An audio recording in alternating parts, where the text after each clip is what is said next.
আসসালামু আলাইকুম। Nurunnesa school and কলেজের অনলাইন ক্লাসে সবাইকে স্বাগতম। আমি সাবিহা আক্তার, সহকারী শিক্ষক Bangla, Nurunnesa school and college, Narayanganj.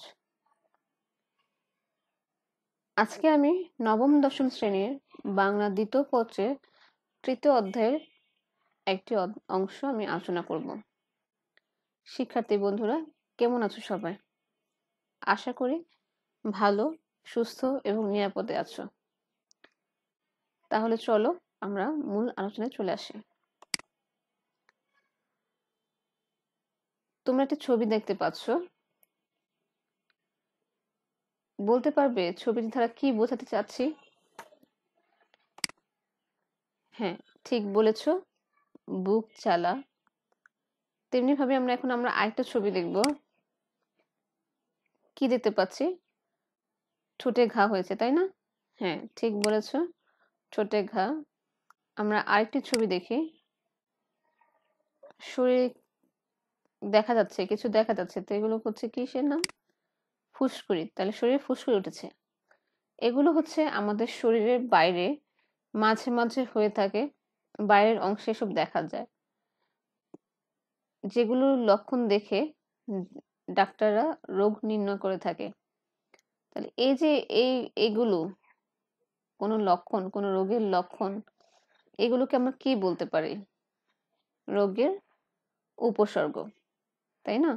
ঠিক। তাহলে আজকে আমাদের পাঠের বিষয় হচ্ছে উপসর্গ। আজকের ক্লাসে আমরা যা যা শিখতে পারবো: উপসর্গ কাকে বলে বলতে পারবে, উপসর্গ কত প্রকার তা লিখতে পারবে, উপসর্গ মোট কতটি তা উল্লেখ করতে পারবে, উপসর্গের বৈশিষ্ট্যগুলো চিহ্নিত করতে পারবে এবং উপসর্গের কাজ ব্যাখ্যা করতে পারবে। উপসর্গ কাকে বলে? উপসর্গের আবিধানিক অর্থ হচ্ছে লক্ষণ, চিহ্ন বা পার্শ্ব প্রতিক্রিয়া। এটা একটি সাধারণ অর্থ, কিন্তু উপসর্গের মূল অর্থ হচ্ছে উপসৃষ্ট, যার অর্থ নতুন কিছু সৃষ্টি করা। বাংলা ব্যাকরণেও এর অর্থ হচ্ছে নতুন নতুন শব্দ গঠন করা। এখানে তোমরা একটা ছবি দেখতে পাচ্ছ।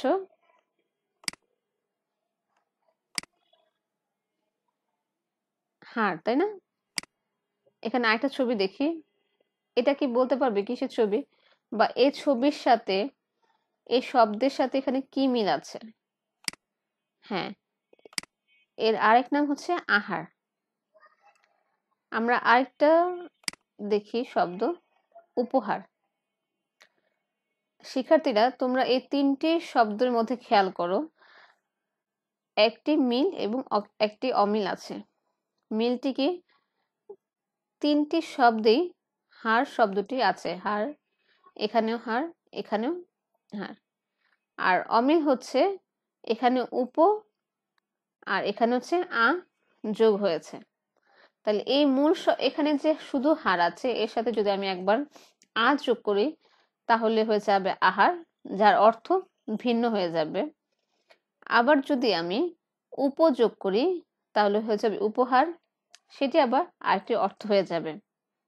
তাহলে কি আমাদের কাছে ক্লিয়ার হয়ে গেল যে উপসর্গ মানে হচ্ছে নতুন নতুন শব্দ গঠন করা। এখানে হার হচ্ছে ধাতু বা শব্দ, আর এই আ হচ্ছে উপসর্গ। তেমনি ভাবে লাজ হচ্ছে ধাতু বা শব্দ, মূল শব্দ, আর নি হচ্ছে উপসর্গ। তাহলে ধাতু বা শব্দের আগে উপসর্গ বসছে, এখানে ধাতু বা শব্দের আগে নি উপসর্গ বসছে। তাহলে উপসর্গ বসে নতুন শব্দ গঠন হয়েছে আহার। উপসর্গের নিজস্ব অর্থবাচকতা বা অর্থ নেই, কিন্তু যখন অন্য শব্দের আগে বসে নতুন শব্দ তৈরির ক্ষমতা বা অর্থোদ্যোতকতা তা কিন্তু ঠিকই আছে। এখানে আমরা দেখি, যেমন আর যোগ চোখে কি হলো? নতুন একটি শব্দ গঠিত হলো, আর চোখে। আরের কিন্তু নিজস্ব কোনো অর্থ নেই, কিন্তু যখন এটি চোখের সামনে বসলো, চোখে আর চোখে, তখন চোখের সামনে বসে নতুন একটি শব্দ রূপ নিয়েছে আর চোখে, তখন এর অর্থটা একটি পরিবর্তন। শব্দের অর্থ হচ্ছে বাঁকা চোখ। তাহলে আর শব্দটি চোখের শব্দের অর্থের পরিবর্তন করেছে। আবার পাগলা শব্দের সামনে আর বসে নতুন একটি অর্থরূপ নিয়েছে আর পাগলা। তো আর পাগলা শব্দ অর্থ হচ্ছে পুরোপুরি নয়, খানিকটা পাগলা বা কিছুটা পাগলা। তারপর গড়া শব্দের আগে আর বসে হয়েছে আর গড়া। গড়া মানে হচ্ছে কোনো কিছু তৈরি করা, কিন্তু আরের কোনো অর্থ নেই। কিন্তু যখন গড়া, তেমনি ভাবে তাপ হচ্ছে একটি বিশেষ্য পদ।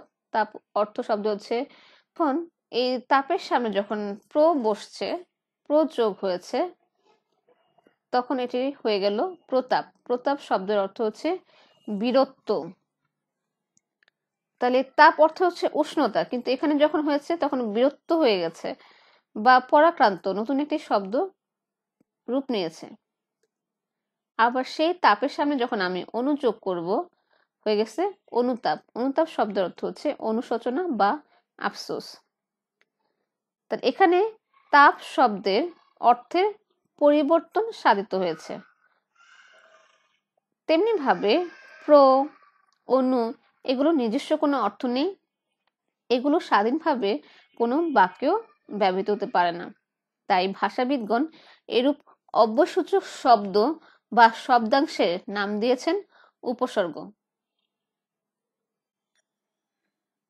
একটু আগে যেমন আমরা দেখেছি হার একটা শব্দ, এর সাথে উপযোগ করেছি, আবার আ যোগ করেছি, এই উপসর্গ যুক্ত হয়ে যথাক্রমে হয়েছে উপহার, আহার। তেমনি ভাবে আরো আছে প্রহার, বিহার, এগুলো যুক্ত হয়ে নতুন নতুন শব্দ গঠন করে। তো এভাবে উপসর্গ নতুন নতুন শব্দ গঠন করে বাংলা ভাষার শব্দ সম্পর্কে সমৃদ্ধি লাভ করেছে। তাহলে আমরা কি বলতে পারি?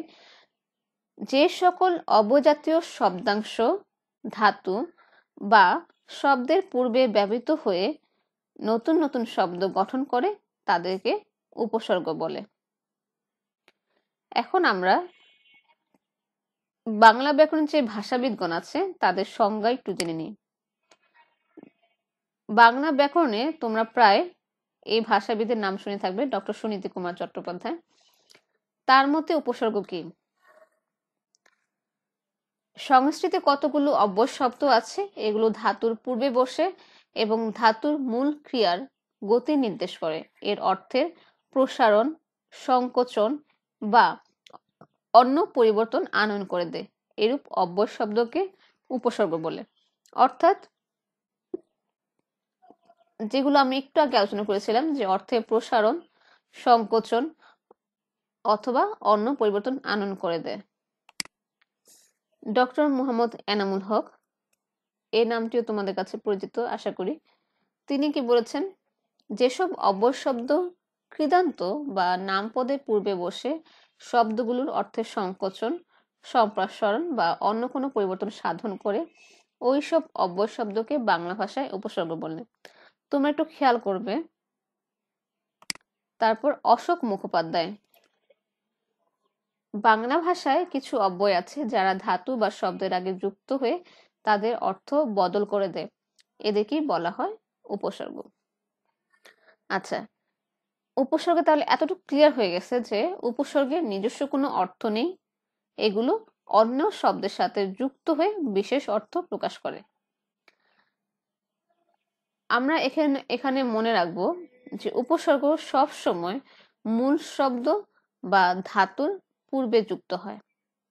এই কথাটা যদি আমরা মনে রাখি তাহলে আমাদের জন্য উপসর্গটা অনেক সহজ হয়ে যাবে। এখানে মনে রাখার আরেকটি বিষয় হলো, উপসর্গ কোনো শব্দ নয়, এটা কিন্তু শুধুমাত্র শব্দাংশ, অর্থাৎ শব্দের একটি অংশ। এটি শব্দের শুরুতে যোগ হয়। যে শব্দকে ভাঙলে বা সন্ধি বিচ্ছেদ করলে কোনো মৌলিক শব্দ পাওয়া যায় না, তার শুরুতে কোনো উপসর্গের মতো শব্দাংশ থাকলেও সেটা কিন্তু উপসর্গ নয়। এটা আমাদের মনে রাখতে হবে, মাথায় রাখতে হবে। আচ্ছা, এবার আসি প্রকারভেদ।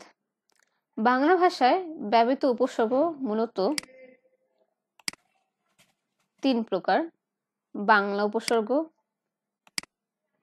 তৎসম উপসর্গ,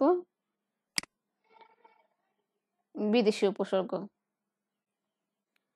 এগুলো আবার আছে। বাংলা উপসর্গ হচ্ছে 21টি, তৎসম উপসর্গ 20টি এবং বিদেশি উপসর্গ 18টি। এই হলো সর্বমোট বাংলা ভাষায় 59টি উপসর্গ রয়েছে।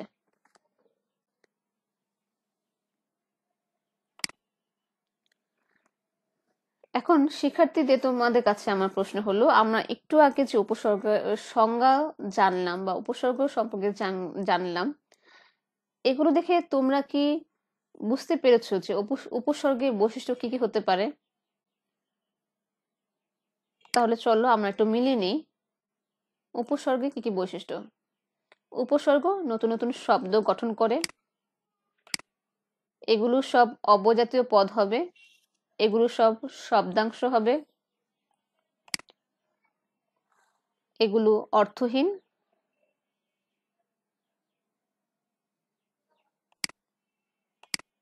উপসর্গগুলো পরাধীন, শব্দ ধাতুর আগে বসে, উপসর্গ অনুসর্গের বিপরীত, উপসর্গের নিজস্ব কোনো অর্থ নেই, এগুলো শব্দের আগে ব্যবহৃত হয়ে শব্দের অর্থে পরিবর্তন করে, পরিবর্ধন করে এবং সংকোচন করে। আমাদের এগুলো খেয়াল রাখতে হবে যে উপসর্গ শুধুমাত্র শব্দের আগে বসে, কোনো শব্দাংশের আগে বসে না। এবার দেখবো উপসর্গের কাজ। কি উপসর্গের কাজটা কি? উপসর্গের কাজগুলো খেয়াল করো। 1. শব্দ গঠন করা। 2. শব্দের অর্থের পূর্ণতা দেওয়া। 3. শব্দের অর্থের সম্প্রসারণ করা। 4. অর্থের সংকোচন করা এবং অর্থের পরিবর্তন করা।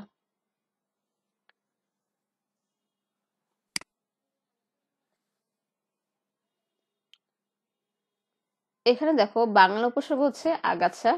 এখানে গাছা হলো বাংলা শব্দ, আর গাছার পূর্বে যে আ বসেছে সেটি হচ্ছে বাংলা উপসর্গ। তাহলে বাংলা শব্দের পূর্বে যে উপসর্গ বসে সেটাকে বলে বাংলা উপসর্গ।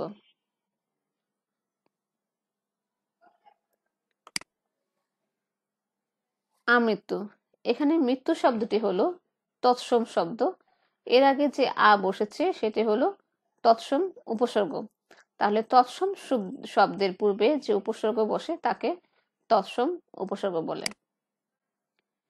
যে কোনো শব্দের, যে কোনো ভাষার শব্দের পূর্বে বসে শব্দ গঠন করতে পারে হচ্ছে কি বিদেশি উপসর্গ। যেমন এখানে বেমালুম, এখানে বে উপসর্গ আর হচ্ছে মালুম হচ্ছে আরবি শব্দ। তাহলে বিদেশি উপসর্গ যে কোনো উপসর্গের পূর্বে বসতে পারে। বিস্তারিত বিষয় আলোচনা করা হয়েছে, শিক্ষার্থীরা তোমরা সেগুলো একটু দেখবে, তাহলে আর একটু পরিষ্কার ধারণা পাবে। তাহলে আজকে আমরা যেগুলো আলোচনা করলাম তার উপর আমি তোমাদের একটি বাড়ি কাজ দিতে চাচ্ছি। তোমরা বাসায় বসে নিজেরা চেষ্টা করবে যে উপসর্গের অর্থ বাচকতা নেই কিন্তু অর্থদ্যোতকতা আছে, এটি ব্যাখ্যা করো। ক্লাসটি শেষ করার আগে শিক্ষার্থীরা আমি তোমাদের বলবো তোমরা ঘরে থাকবে, বিনা প্রয়োজনে ঘর থেকে বের হবে না। যদিও বের হও মাস্ক পরবে, পরিষ্কার পরিচ্ছন্ন থাকবে, বিশুদ্ধ পানি পান করবে এবং প্রতিদিন টক ফল খাওয়ার চেষ্টা করবে। এই সময়টা সুস্থ থাকাটা আমাদের জন্য খুব জরুরি। মা বাবার কথা শুনতে হবে এবং বাসায় একটু লেখাপড়া করতে হবে। কোভিড-19 জন্য আমাদের স্কুল কার্যক্রম বন্ধ আছে, তা ভেবে আমরা লেখাপড়া বই ব্যাগ গুছিয়ে বসে থাকবো না। আমরা বাসায় একটু প্রতিদিন একটু করে হলেও পড়ার চেষ্টা করব নির্দিষ্ট সময়ে। আর ছেলেদের বলবো তোমাদের যে বন্ধু বান্ধব আছে তাদেরকে উৎসাহিত করবে পড়ার জন্য, আমাদের অনলাইনে ক্লাসগুলো দেখার জন্য। এবং একটি বিশেষ কথা বলবো, সেটা হচ্ছে তোমাদের বন্ধুদের মধ্যে পরিচিত কেউ যদি ধূমপানে আসক্ত থাকে বা মাদকাসক্ত থাকে, তোমরা তাদের সাথে দূরত্ব স্থাপন করবে, তাদের সাথে মিশবে না, তাদের সঙ্গ পরিত্যাগ করবে। আর যারা ক্লাসটি দেখবে তারা অবশ্যই কমেন্টে নিজের নাম, শাখা, রোল অবশ্যই লিখবে। আর ব্যাকরণের যে অংশ তোমাদের সমস্যা আছে বা তোমরা ওই সম্পর্কে একটু ভালো জানতে চাও, সেগুলো অবশ্যই কমেন্টে তোমরা জানাবে, তাহলে পরবর্তীতে সেই বিষয়ের উপর তোমাদের ক্লাস না হবে। আমি চেষ্টা করব তোমাদের পরবর্তী ক্লাসে সেই সমস্যাগুলোর সমাধান করার। সে পর্যন্ত সবাই ভালো থাকবে, সুস্থ থাকবে। সবাইকে ধন্যবাদ।